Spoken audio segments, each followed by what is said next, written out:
মালিকটা কে গো? আমার ভগবান কৃষ্ণ তো। তোমার হৃদয়ে রয়েছেন আত্মা বা জীবন রূপে। তাই তোমাদের কাছে কি চাইছে? কিছুই নয়। পত্রং পুষ্পং ফলং তুয়ং যো মে ভক্তা প্রযচ্ছতি তদ ভক্তুপহৃতমাস্নামি প্রযতমাত্মন। কোনো ভক্ত যদি আমার শ্রদ্ধার ভক্তি দিয়ে একটু গঙ্গার জল, তুলসীর পাতা, সাধ্যমতো ফলমূল দিয়ে সেবা দেয়, আমি যে সেই ভক্তের সেবা অর্জুন সশরীরে সেখানে উপস্থিত হয়ে গ্রহণ করে থাকি। অর্জুন শোনো শোনো, সেই ফলমূলটা দিয়েছে কে বলো তো? কে দিয়েছে? তাপা মহামহাং বর্ষং নিগৃহীণাং তাপা মহামহং বর্ষং নিগৃহীণমুৎসৃজামি চ অমৃতং চৈব মৃত্যু সচ্চম। অর্জুন মানে কি জানো? আমি কলিযুগে অমৃত নয়, ধ্বংস। এত তাপমাত্রা দেব, নিম্নচাপ হবে, বৃষ্টি হবে, সারবে না, আর ক্ষেত ফসল শূন্য হবে, গাভী দুগ্ধ শূন্য, নদী জল শূন্য। কি গো, 6টা ঋতু পাল্টে যাবে, তো আমি ধ্বংসের কারণ হব তো?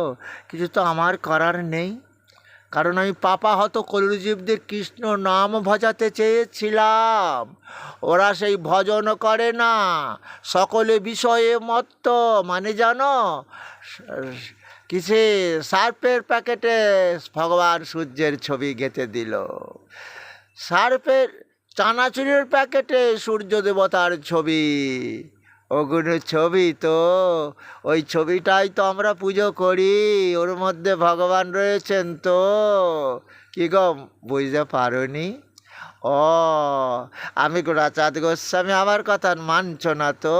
স্বামীজি গো, রাঠারের মহারাজ বলছে, স্বামীজি আপনারা কার পুজো করেন? ওই কাঠ পাথর মাটির পুজো করেন না? ওই যে আপনারা কাঠ পাথর মাটি দিয়ে মূর্তি তৈরি করেছেন, পুজো করছেন, ওর মধ্যে আরাধ্য দেবতা কি আছে স্বামীজি?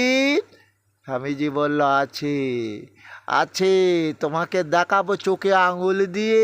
এই দেখো না, ও মহারাজ, আপনার সিংহাসনের উপর বসে আছেন, ওখানে মাথায় দেখছি একটা বড় কার মূর্তি রয়েছে, ওটা একটু দেবেন?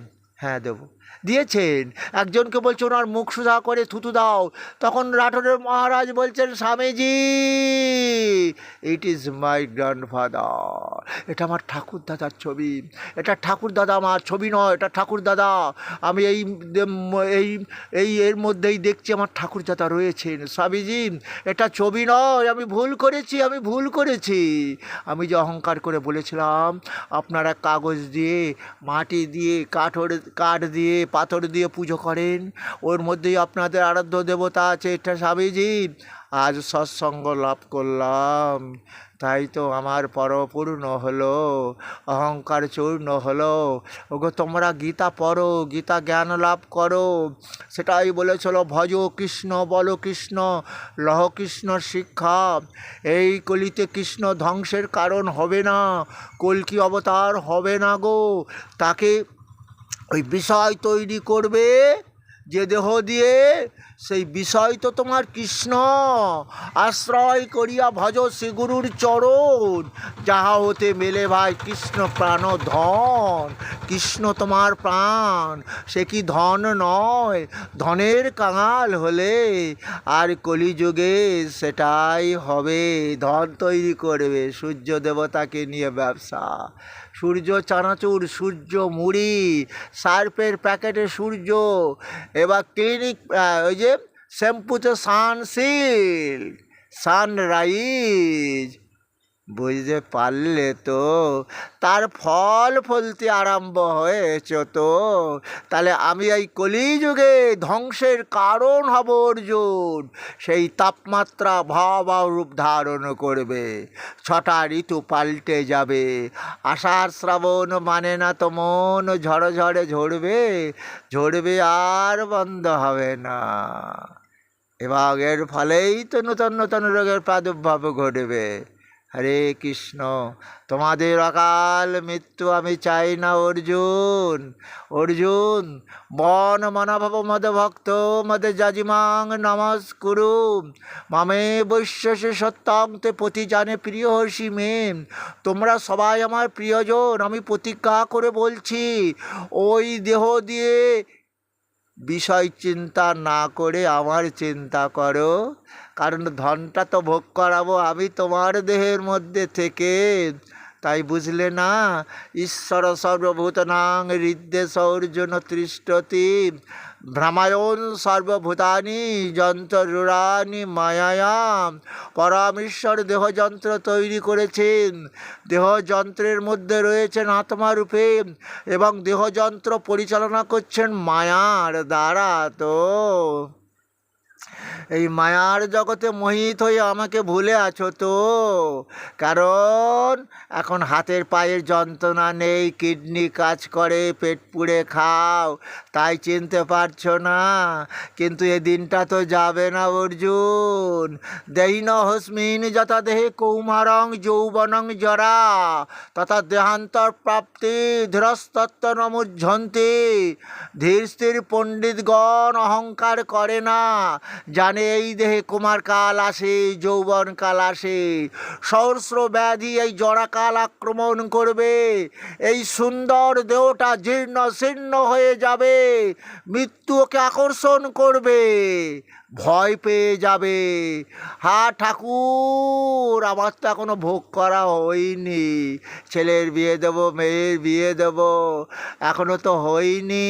বলে ভগবান বললে সময় হয়ে গেছে, তোর কর্ম অনুযায়ী আমি তোকে আয়ু দিয়েছি, এবার তোকে সব ছেড়ে চলে আসতে হবে। সেই বিষয় চিন্তা করতে করতে তুই আমাকে ভুলে গিয়েছিলি, তোর পাপের ফল তোকে ভোগ করতেই হবে। বুঝতে পারলি? বিষয় তৈরি করেছিলিস তো আমাকে আশ্রয় করে। গোপাল জর্দা, গোপী জর্দা, কৃষ্ণ চানাচুর, সানলাইট, সানসিল্ক সব ত্যাগ করে চলে আসতে হবে। তাই তো সকলে বিষয়ে মত্ত, নাহি জানে কৃষ্ণ তত্ত্ব, ভক্তি শূন্য হইল অবনীন। কলিকাল সর্প বিষে দগ্ধ জীব, না জানে কে সে আপনি। ওরে দগ্ধাবি, ভোগ করতে পারবি না ওই ধন। তাও তো আমি তোদের বলেছি, কৃষ্ণ নাম ভজনে হয় জীবের পাপ মুক্তির কারণ।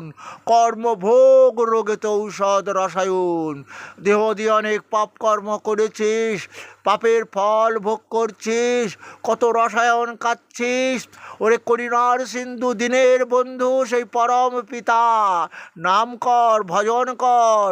সেই কৃষ্ণ করুণার সিন্ধু তোর দেহে যত পাপ আছে খণ্ডন করে দেবে। বল হরে, আমি হরণ করব কৃষ্ণ তোদের পাপ, কারণ ওটা কৃষ্ণ ভজনার দেহ নয়।